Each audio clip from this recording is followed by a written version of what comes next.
জনবিজ্ঞান কম বেশি জানো 1897 সালে তারপর ওনার যে জীবনভাবের যে লড়াই সেটা তোমার বিগত আলোচনা বা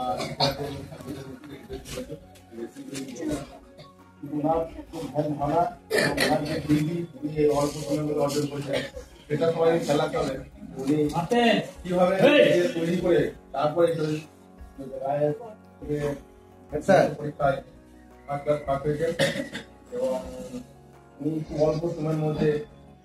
যে বিপ্লব হিসেবেও তার যোগদান করে আমাদের দেশকে স্বাধীন করছেন পরবর্তীকালে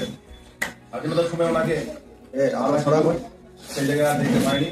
এবং উনি যে এখনো পর্যন্ত উনি যে মারা গেছেন বা কিছু হয়েছেন সেটা আমরা ক্লিয়ার নয়, সেটা তোমরা সকলেই জানো। আমাদের মনে বেঁচে আছে এবং ওনার মানে দীর্ঘায়ু কামনা করে আমরা সকলে অনুসরণ করে সেই ব্যাপারে কামনা করে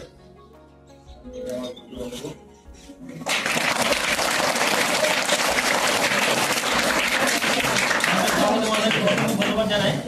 এবং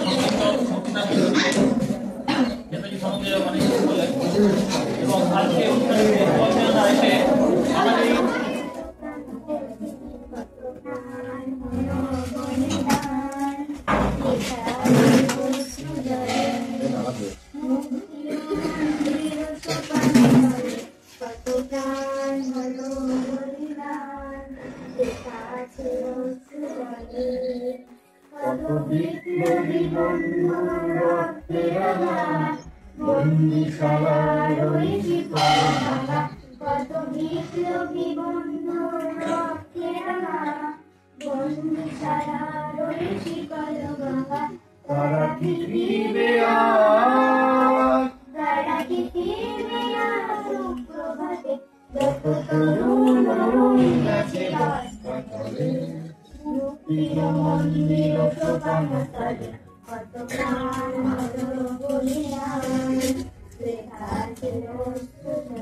Thank you.